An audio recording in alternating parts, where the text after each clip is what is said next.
conflict. The conflict inside me. And that leads me to a topic which I think is very, very important. Hello. That leads me to a topic that I think is very important, which is that conflict. Another way to stay interpersonal conflict. Let's do. Another way to stay interpersonal conflict would be decision making. Because anytime I have a conflict inside my head between two different choices, I need to make a decision. And I like to bring up this time at this time of the year because I feel that you guys have to start making decisions. Things for next year and all kinds of things about life. When I used to bring up this topic at the very end of the year, people would come over to me and say to me, it's a little too late for me because I have to decide something, I already decided. So today, we are dealing with decision making, okay? And if you don't have any big decisions going on in your life right now, you can kind of put it in the rest of your life notebook for when it does come up.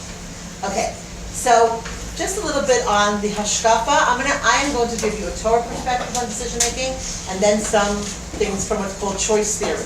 There's a lot of choice theory, which is things that were written about how people make decisions. So I'm going to try to combine those two. So first of all, I just want to start with a nice idea that the word we have in Hebrew for decision or for choice is bechira, and that's with the chet. Bet chet yud resh hey.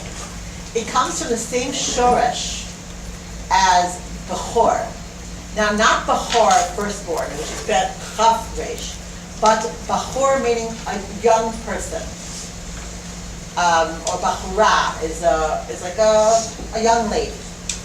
Pasuk in Kohelet says, "Zachor et borecha b'yamei bechorotecha." Remember Hashem in your youth. Revolva says very nicely about it that youth and decisions have the same shoresh. Why? Because most of the important decisions you're going to make in your life, you're going to make now. As scary as that sounds. Over the next few years, you will probably decide who to marry, where to live, what profession to go into. And these are very, very important decisions. So when Shlomo Melech is telling us, he's saying, remember Hashem in your youth, meaning make decisions in a responsible way when you're young. Yes? Mishnah? This is Kohelet. I'm sorry, I thought I had my source sheet with me, and I don't. I'll get you with the exact source. So this is important, and I want to just say this in a psychological context for a second. This puzzle. Many people, unfortunately, in the wider world, go through what's called a midlife crisis. And a midlife crisis is something that people hit sometimes in their 40s, where suddenly they say, "Why am I a lawyer? And why did I marry him? And why are we living here?" Now, if you look retrospectively, it means that there's some decision that they made that at some point they come to regret. Now, I'm not saying that even when you make decisions carefully, you never regret them. We'll talk about that also. But many people decide who to marry by somebody who they fell in love with when they were, freshmen in college. And what profession to go into, they love some kind of TV show. And where to live, whatever it was. And then if you make decisions kind of in that kind of a way, you often reach a certain stage in life where you're not so happy with your decisions.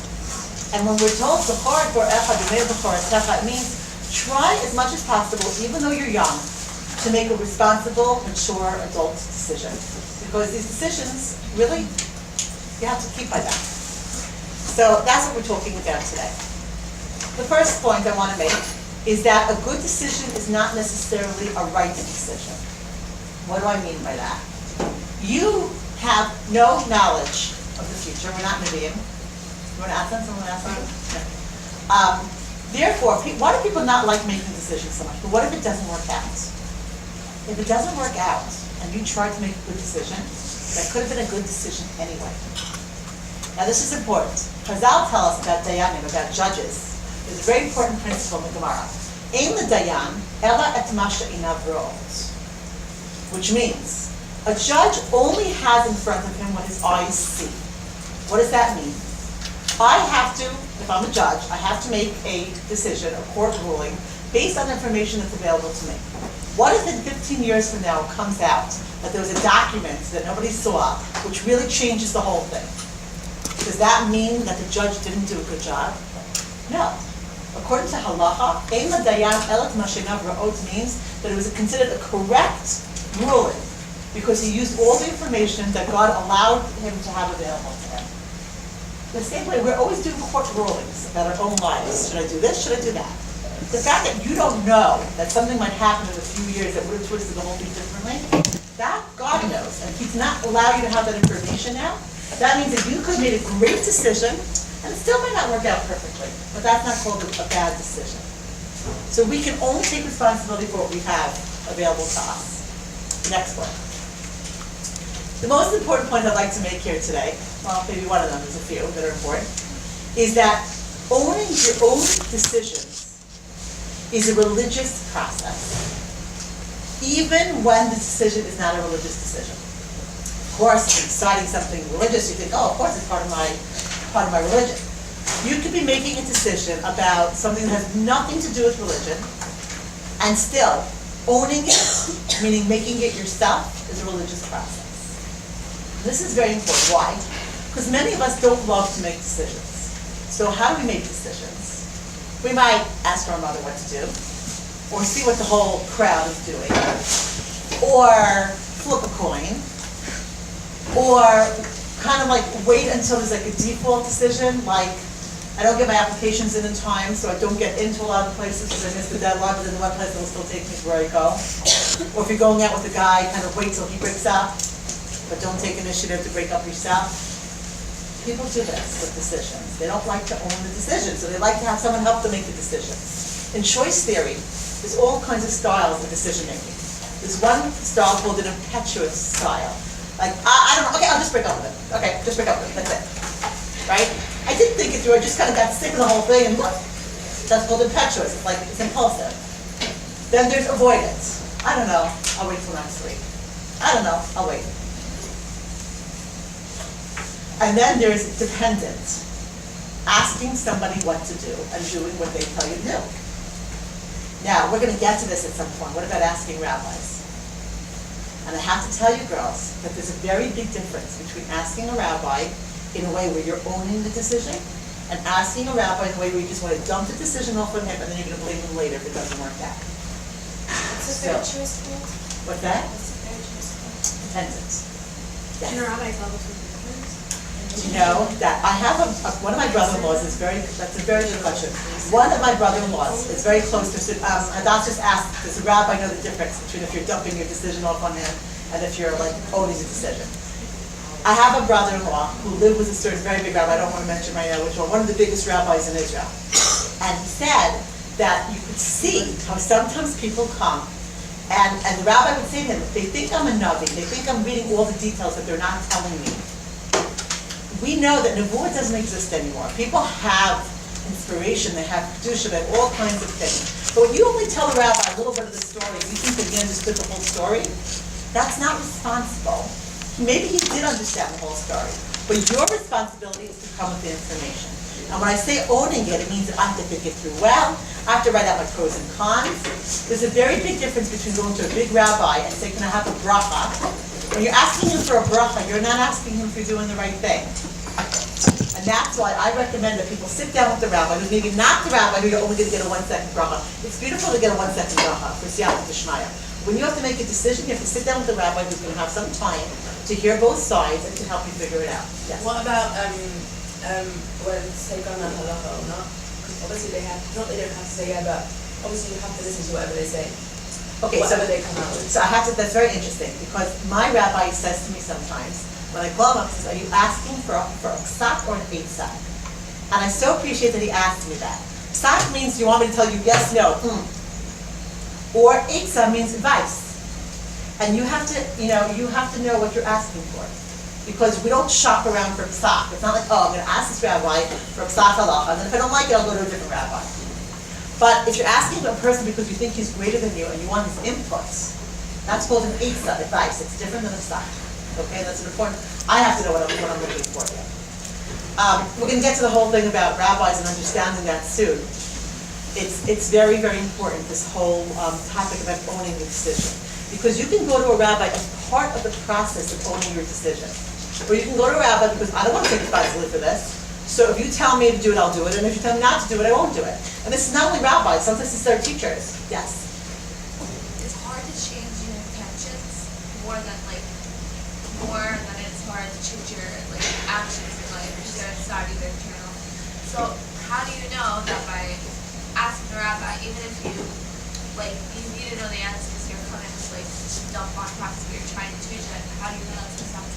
Okay, because one of the ways, a litmus test for this is, am I expecting him to read between the lines, or am I giving him a lot of information? Meaning, a processed way where I'm being responsible is I spent a lot of time thinking about this. I'm coming to you, I have my pro list, my con list, and I'm coming to you with an area where I'm not quite sure what to do. I'll give you an example, and I'm not a rabbi, but many years ago, a student who I was very close to was going out with a guy seriously, and she says to me, I don't know if this was impetuous or dependent, it was kind of both of them wrapped up together. She says to me, okay, Mr. Schoonmaker, so if you tell me to put on the ring, I'll put on the ring. I'm telling you, I could have killed her. If she would have said to me the biggest insult in the world, I think I would have been happier. I said to her, I will never tell you to put on that ring or not put on that ring. Even when I say now, it upsets me that she even thought that she was going to have me make that decision. I said, I'll go through with you for hours. We can talk about the pros. We can talk about the cons. But that's your decision. I'm not going to tell you what to do. That's what I mean by putting it on. The bottom line is that the rabbi can put the information back on you, and you have to make your decision. Or you have to feel that you made your decision, but there's a little point that you need him for. Did I ever tell the story here about the woman who thought she was pregnant with the satan? Did I ever tell you the story here? What? No? Yeah. Okay. This is a classic of not owning a situation, not owning a thing. This was a girl who she was a pretty recent Baal Tshuva. She was in her mid-20s, and she was trying to decide if she was ready to date or not. So she knew that she had a certain psychiatric issue that she had never gotten to the bottom of. And she knew in her heart that she was going to have to deal with that issue before she got married. She went to a class, and this is some of the problems, the whole separate issue of the methodology of the one-liners, I call it. Sometimes the teacher will say something very strong, and people will take it the way they want to take it. So the teacher was saying, turn over the Torah, everything is in it. And he said, and all these professionals, psychologists, psychiatrists, whatever, the Torah has all the answers. A bracha from a Rav is better than any of those. Now, what he meant by that and what he didn't mean by that, I don't know. But she had never dealt with her issue, so she was quite happy to hear somebody say to her that a bracha from a Rav is better than any of these doctors. So she got on a bus to Bnei Brak, and she said, I'm not going to any doctor, I'm going to get a bracha from a Rav.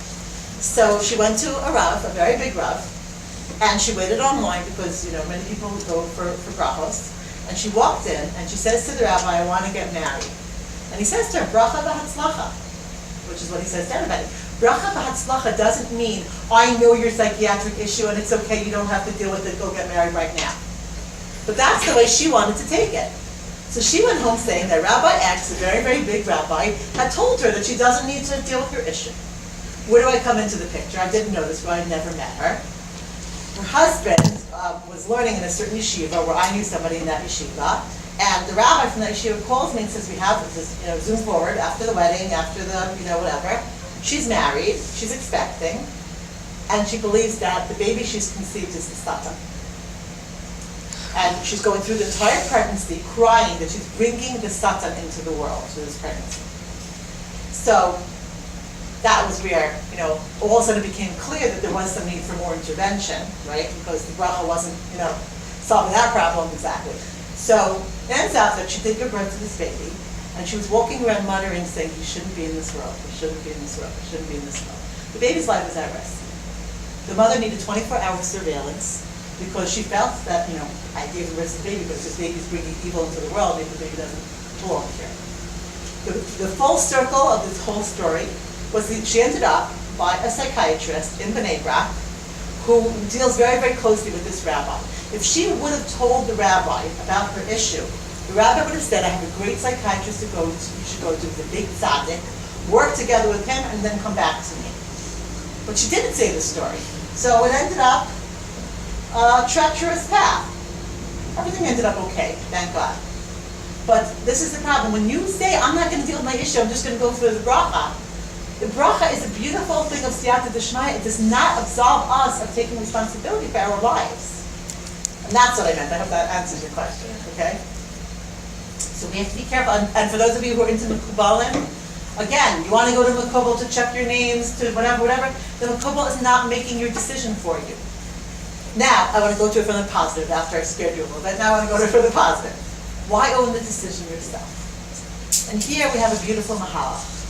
And the mahalach is that God is always involved in the world that He created and taking responsibility for it. He gives me a beautiful life with all kinds of decisions to make and all kinds of people. And I have to take responsibility for it.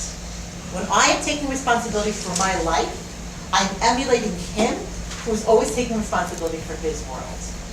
Just like He's not saying, okay, let's just leave this world and they'll do whatever they want, or let's flip a coin about whether there'll be a natural disaster today or not. The same way, we're not flipping a coin about who we're going to marry or what we're going to major in college. It's a religious process because God is the ultimate responsible. He created the world and He's always involved with it. And taking responsibility for it and improving it and caring about it. And I take my life, which is my olam maleh that He gave me, and I take responsibility for my life. And therefore, trying to make a decision in a kind of dependent way, or an avoidant way, an impetuous way, is not a religious thing. The religious thing is to be involved with your life and to take responsibility for it. Okay, we could go deeper into that, but there's much more to say. So I'm going to go further. Now, on to the next point. The next point is that choice is not really the right definition for the word bachira. Because when you say choice, you also include in it the no-brainer decisions that you make. If you see two breakfast cereals sitting on the table, one of them you hate, well, you made a choice to eat the other one. But it was like a no-brainer because, I don't like the other one. That's not considered choice of the Torah. And here's where it gets interesting, is that in Torah, bachira is only between two viable options. That means they both have to be realistic choices for me. If I ask you, do you want this or that, and one of the options you hate, that's not really called making a choice. And you know why that's hard for us? Because we all don't mind the no-brainers. It's when it gets difficult, that's when we want to have someone else make the decision for us. According to Torah, bachira is only between two viable options. Why? Because you have to grow in the process. And if you're not growing, when you're deciding a no-brainer, you're not really growing. When you say, oh, this sounds good, but that sounds good, and this has this advantage, and that advantage, and I'm not sure, that's when you grow. You stretch when you have to sweat a little bit in your decisions. And these are exactly decisions we don't like, but these are decisions that make us grow, and these are decisions that make us better people. So, we'll go further with that, but I want to first say for a second, my father wrote a doctorate in education on the topic of teaching morals to teenagers in America. And what was interesting was, there's a famous theoretician in Harvard, whose name is Lawrence Kohlberg. He's Jewish, but he wasn't religious. And he developed this concept called the moral dilemma. The moral dilemma means you throw a very difficult moral decision at a student when really both choices sound good. It's not something awful, but it's somebody who has to steal money from somebody. But really the reason why they're stealing the money is that they need to buy medicine for somebody who really needs it very, very badly. So am I allowed to steal from you because I need to help somebody else who's very sick?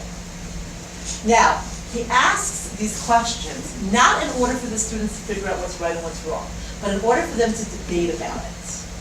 Why?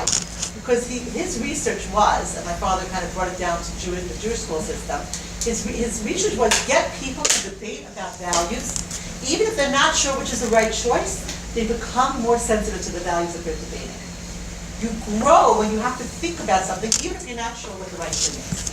Because it makes you think, well, what does stealing mean? What does saving somebody's life mean? And you have to think about it. So this is the concept of a moral dilemma. And what I'm saying is that when you have to make a decision and there's tension, you grow because even if I'm not sure what to do, the fact that I'm thinking about it is kind of sensitizing me and making me put my priorities in place. Okay? So that's why Hashem wants us to make decisions for ourselves, and He wants us to think about it even when it's difficult. Now let's think about this concept of attention. We all know in exercise in the physical world that if you're like on the treadmill and it's too easy, then it's not really doing too much for you. And as soon as you kind of up the tension a little bit, and there's a little bit of like a burn, so that's when you're getting more out of the exercise. The same way in moral growth. When there's tension in a decision, that's when I'm exercising my spiritual muscles. And that's why these decisions are important. And even if it doesn't seem like a very spiritual decision, the fact that I have to think about it is good for me. And so many of us, we have things about like, friendships, the friendship that's not healthy. Should I break up the friendship? Should I talk to her about it? Should I not talk to her about it? How to deal with a certain situation at home, what to do next year, what to major in college, what to think about a certain values in my life. These are all decisions. These are all, and sometimes when they're not easy ones, that's exactly what you grow from. Okay, next. Now here I'd like to give you a mashal. Because what does it mean that the decision needs tension? So there's a Mishnah in Pirkei Avos, which says like this. This is the lashon of the Mishnah. Le'olam hevei ratz l'mitzvah kala u'boreach min ha'avera. I hope the Shevgat girls got the message that I'm giving the class today once gave them. I'll say it in Krishna right? Le'olam hevei ratz l'mitzvah kala u'boreach min ha'avera. The Mishnah is telling you that you should always run after easy mitzvah. You should run after a mitzvah. Let's take the word kala out for now. Run after a mitzvah and run away from an avera. Now let me ask you girls, what's wrong with that Mishnah? There's a philosophical problem with this Mishnah. L'olam hadei ratz l'mitzvah kala, run after a mitzvah, u'boreach min ha'avera, and run away from avera. Think about what the Mishnah is telling you about life, about your relationship to mitzvah and avera. If you run away from the avera, it sounds like you're not even confronting it, and it sounds like you're avoiding it. So you never learn how to deal with it, and once it comes again, you'll always have that running aspect. Okay, good. And I want to take what you're saying, that you're running away from the avera, right? Hold on to that piece. You're running away from the avera, but what are you doing about the mitzvah? What's that? Running to it. Okay, good. I want to take it a little bit off of what you said into a different direction. What is the Mishnah telling you about life? If you have to run away from a avera and run after the The Mishnah is telling you, run after a mitzvah. What does that mean? The mitzvot are evading you. They're not. If you have to run after something, it means that it's not standing still, and it's definitely not running after you. You're running after it means it's running away from you.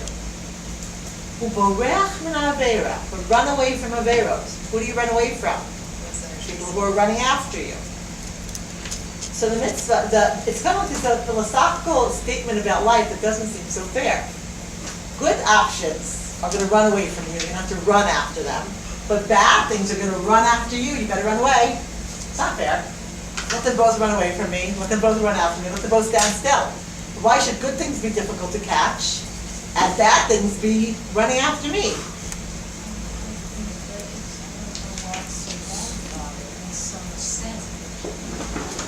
Okay.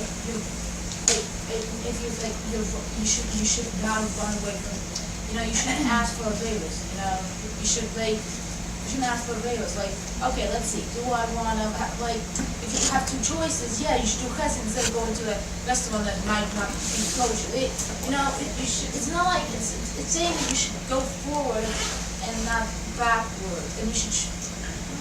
Yes, okay, I want to take what you're saying. If this is, the Mesilas Yesharim says what you say, what you just said.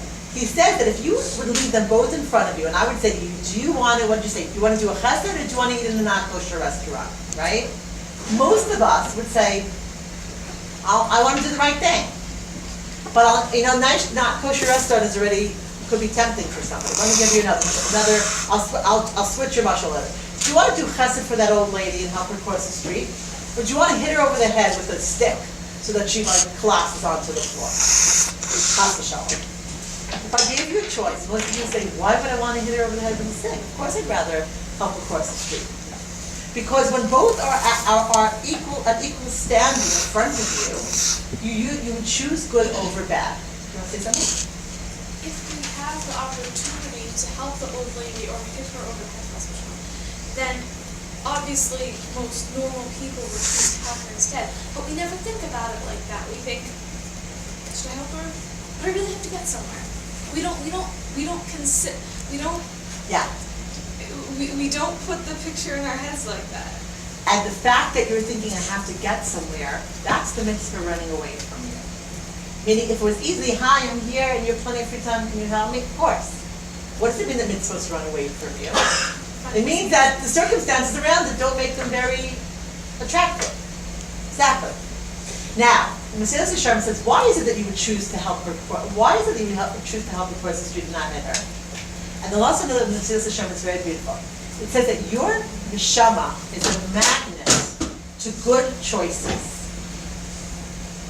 Kibarzel achrei even sho'evet, which means a magnet. Meaning, put two things in front of me.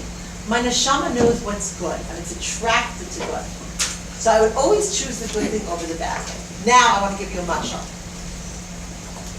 That is why the Aveir would have to run after me, because they're not naturally attracted to my neshama. So the thing that's most naturally attractive to me has to be a little bit difficult, meaning I'm in a rush, so I can't help that lady right now. But the things that are bad have to have some pull. They have to run after me because I'm not naturally attracted to them. Why does it have to be this way? Because we just said that choice has to be between two viable options. If I ask you to hit the lady over the head or to help her, that's not two choices. That's a no-brainer. Why should I do something bad if I could do something good? But Hashem wants you to grow. And if He wants you to grow, then both options have to be viable. They have to be realistic. And for both options to be realistic, the bad is going to have to be chasing me a little bit. Because my neshama is attracted to the good. So Hashem has to create a certain cost, a certain power struggle between the good and the bad, or otherwise I would never choose good. Bad, I'm sorry, yes. Do you think that some people's, let's say, running away from others is more, like, stronger than other people's, or the other way around? Okay, now, very good point. This is why Chazal tell us, Kol hagadol michavero, yitzro gadol mimeno. Anybody who's bigger than somebody else also has a bigger Yetzer Hara. Why does that make sense? For this reason. Because if I'm bigger than you, it means that I have a big neshama. So I'm very attracted to good. But Hashem needs me to have a fear, I need to sweat. So therefore my Yetzer Hara in proportion is also going to be more difficult. Which is why we say that often people who have big Yetzer Haras also have tremendous potential for tzidkos, for being tzaddikim. Because it's almost like an indication. They don't know yet that they're tzaddikim. But the fact that they have so much Yetzer Hara bothering them shows that Hashem needs to balance something out about them. So inside there, that neshama is very powerful. Somebody wants to ask something here? Yes, sir, ask? No? Why, like in addition to actually slipping on that mitzvah, like making sure that it's on and your Yetzer Hara will be straight. With that conflict, wouldn't there be an extra fear of not? Okay, so we're going to say that at a certain point the dynamic shifts. Okay, when a person is about to enter a decision, there's going to be two very strong pulls on him. At a certain point when he tries to make the right decision, it does become easier for him, and the Yetzer Hara becomes a little weaker. That's the concept of siyata d'shmaya. That I have to, at first, many people will tell you that in the beginning when they made the decision it was very hard, and afterwards it ended up like, oh, that was not as bad as I expected.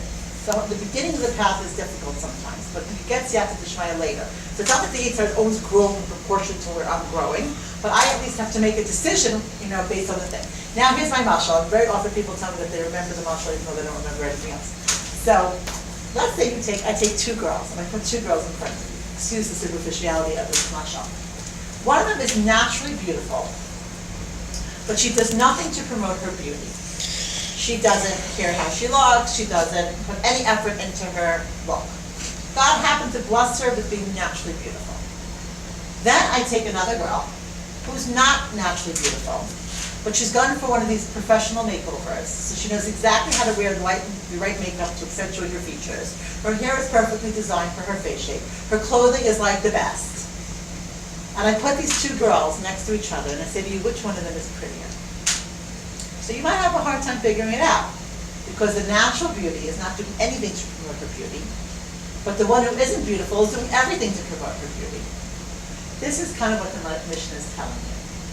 The mitzvot, or on a wider sense, good choices, have a natural beauty to them.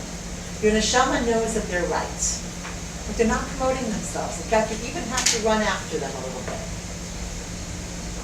But the other choice, which is things that are not so good for you, know how to package themselves amazingly. And because they package themselves that way, they know how to make themselves look very, very attractive. And this is all so that you can have some tension of choice. Because if it wasn't that way, you would always choose the natural beauty. And this is the tension in our lives. My neshama might know. Now I'm going to give you a lot of examples of this. First of all, let's just take a most superficial example. Billboards. Most billboards out on the street are not telling you, do what's right with your money. Do a mitzvah today. But they are telling you to buy that car that you don't have money for in 250 million payments. And it's so glossy, and it's so beautiful. Billboards have to sell you something that you wouldn't normally want to do. Because I don't really have money for that new car. So there has to be a certain packaging, and that's all the psychology of advertising. Make it look like people of status have this thing, and make the payments very, very attractive, and imply certain implications. If you buy this product, you'll have, unbelievable success, beauty, power. That's the packaging of a not good action. Okay, that's on a completely superficial level. Now let's take it to the way we work inside our head. Very often, the reason why we have a conflict about things is because in our head, we can package something that's not good for us and convince ourselves that we really need it or we have to do it. And that's the makeup that goes on not such good choices. Let me give you an example of this.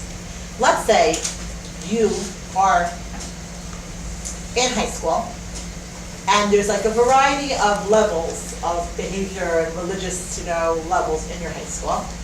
And you are trying, you've really been working on yourself, and you're kind of growing, and you're making better decisions for yourself, and you are on a certain level where you're staying away from things that are not good for you.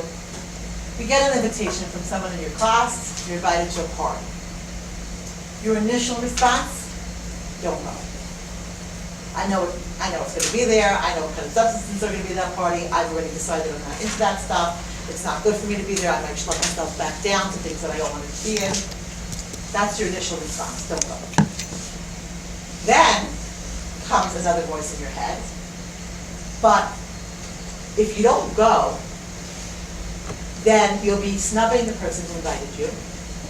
In fact, everybody in your class is going to think that you're a snob. I have a headache. What's that? I have a headache. Well, that's already the good voice talking. But everybody's going to think that you're a snob. They might even ostracize you for this. If they ostracize you socially, you're going to get depressed. You're not going to have any friends. If you're going to be depressed, you might fail out of high school. And everybody knows that people who are depressed don't do well academically. So you might not even really get into your college of choice. And it's not good for your religious development either to be sad. So you might actually go through a dip religiously. If you are following what I'm doing right now, going to that party suddenly becomes important for your academic success, your religious success, your social success, your emotional success. Wow, all that's going to go down the drain once I go to this party. What happened here? The natural beauty? Some voice inside you knew that that party wasn't good for you. But the makeup was all over, go to the party, because it's important for you. We do this a lot with ourselves. That sometimes we have a little voice inside us that knows that something might be better, but it's not going to promote itself any way other than the fact that we kind of sense it's right. Or the Ramchal telling you that your neshama is attractive. And then there's going to be a lot of makeup. And everybody's brain knows how to do makeup in ways that talk to them. Is there something to be said for, let's say you do realize you're rationalizing the wrong, so you just choose to do the wrong, not to the full extent of it? Like, how does that work with the running away and sort of? Okay, so I'm not going to say that every situation you can always just clearly throw away everything else and say everything's makeup. We're going to get much, much deeper into this actually next week. But you have to be aware of what's influencing you. Because then sometimes you can make a win-win decision, like we spoke about last week. Okay, I'll go to the party and I'll just say hi, and then I'll get the headache with Zippy's talking about, and I'll have to leave in 2 minutes. Now, I'm not even saying that's the right thing to do. Somebody might say just don't go because don't even walk in there. But the point is, if you know it's affecting you, you can come to a better decision. Sometimes that decision is something subtle, okay? But I can't even know what it is unless I see, okay, there's a voice that's affecting me. I might say, I know that this is makeup, but I have to listen to it to a certain extent, or I should listen to it at all, okay? We're definitely gonna get deeper into that.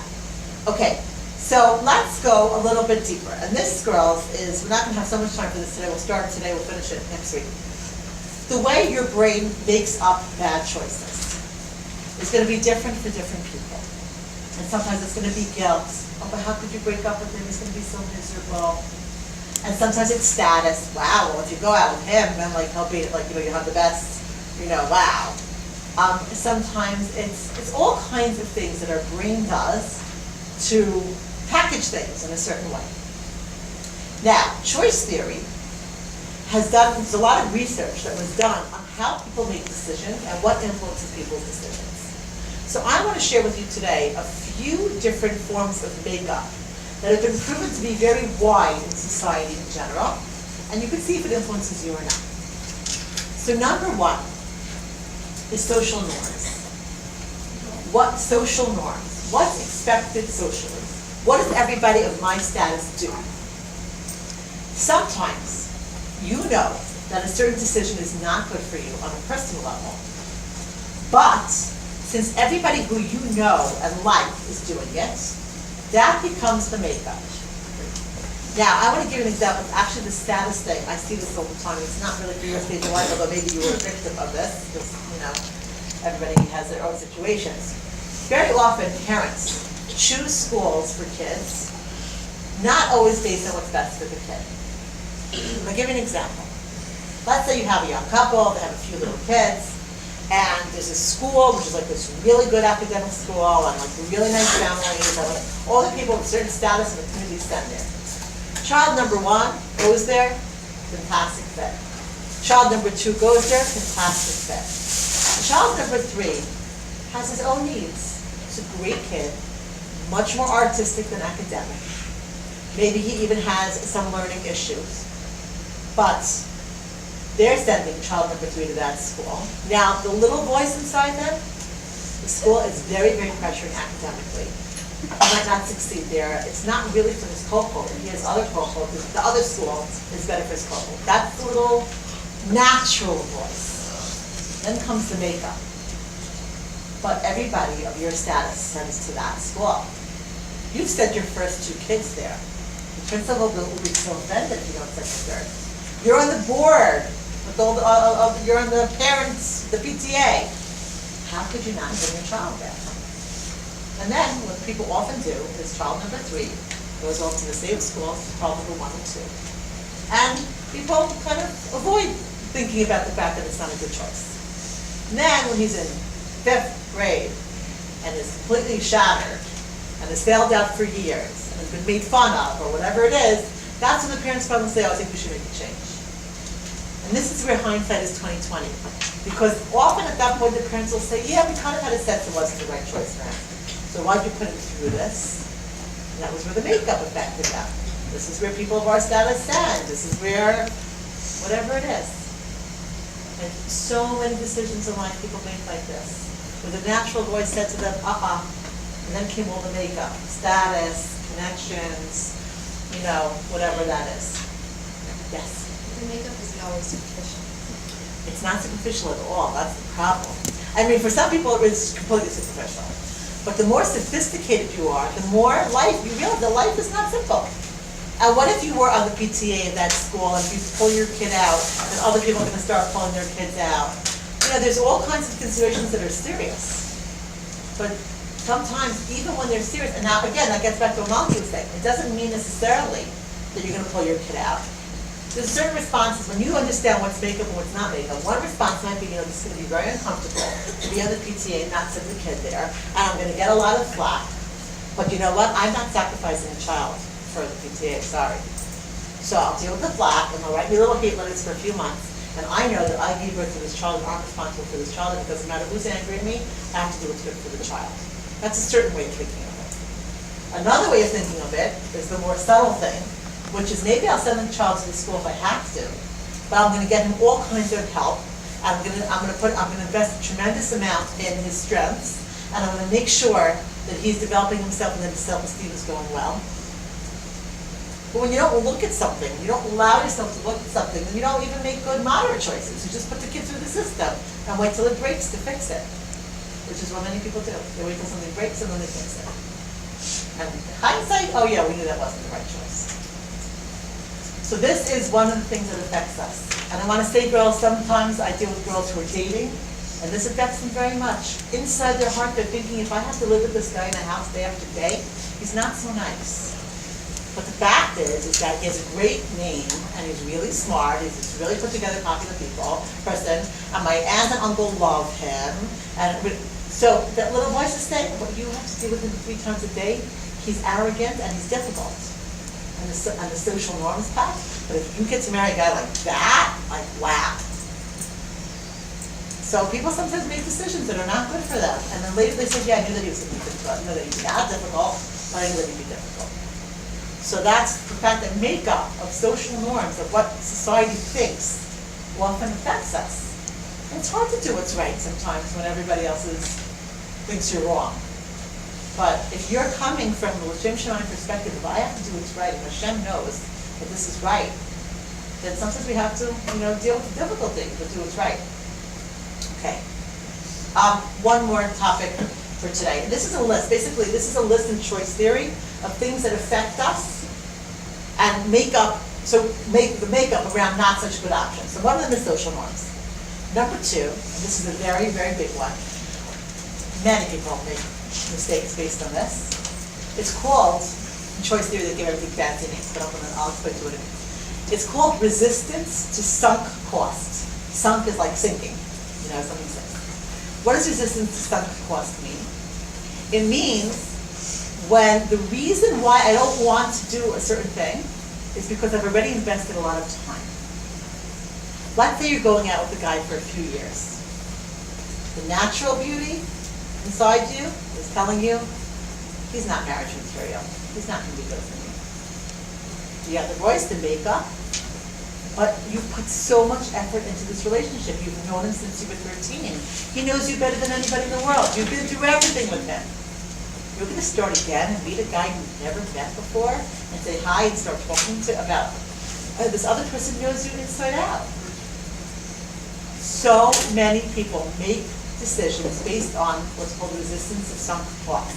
Meaning when I've already put in a cost, I don't want that cost to stay. Like I want to make sure, the classic in choice theory, when you go out for dinner and you're very hungry, and when you get the menu in the beginning of the meal, you order a whole meal with dessert. So you get to the end of the meal, and you're already very full, but the chocolate mousse comes out because you've already bought it and paid for it. And then you force yourself to eat this chocolate mousse every single bite. Why? Because you paid for it. Does that make sense? You're not hungry. It's like around 1,000 calories that you don't need, but I paid for it. Jewish woman do not like to lose out on money. Your grandmother will make you eat something because it's spoiled if she paid for it, right? That's resistance to some cost. If I paid, I have to eat it even though I'm not hungry. Or you go to a show and you pay money for it, and you walk in, and after around 10 minutes in the show, you're like, this is totally not what I expected, totally not my style, I hate it. And then you force yourself to sit through 4 hours of the same show because I already paid for it. Now that's ridiculous. You have to punish yourself by wasting your whole day because you paid for something. Watch how many people will not walk out of something that's not good because they paid money for it. That's sunk cost. The way it works with us is not wanting to drop a relationship which isn't good for us because we've already invested a lot. Another way that this manifests for us is career choices. Somebody will choose a career, start schooling, hate the program, realize that they don't want to be an OT, but I've already done 2.5 years of the schooling. If I make a switch now, I have to go for much more schooling in another field. What a pain. What's our answer to that? 2 years is a lot of time. But in relation to 30 years of schlepping yourself to an office to do something you need to do, 2 years is not a long time. That's the consequence. In order to understand sunk cost and to fight against it, you have to say, yes, I invested 4 years with this guy. But if I'm gonna live with him to 120 and he's not good for me, it was worth redoing the 4 years. But for the people who are in it now, it's very hard to pull out of something that you've already invested a lot in. Yes, go ahead. So there's a lot of value in like sticking it out. Like, how do you know when you put in enough of your own dollars to know when it's like the right time to do it? Okay, excellent question. And this is why you have to look at what you're doing really honestly. Am I staying out of here too easily? Or am I really, is it the opposite? Where's the pull? If the pull is to run away because I just don't want to put an effort, then it could be that the not putting the effort is the makeup. You know, I'm gonna, hold on. I'm gonna quickly say the third one, I'm gonna go back and review the next week. One of the things is the opposite, is instant gratification. This is number 3 on the list. Instant gratification versus long-term results. Some people, and this is almost like the opposite of sunk cost, some people will quickly choose something where they can get quick results because they don't have the patience for a process. So here I am doing a degree, it's a little bit hard for me, but I just heard that if I do this course, I can have a degree in 2 months in something. So I'm gonna drop that and do this because I want quick results. Okay?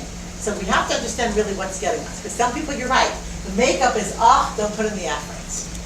I'm talking about a different kind of person in some cost. I'm talking about the person who it's painful for them to drop something that they know that they should drop because they put in the effort. It's very different than saying, I don't want to stick it out.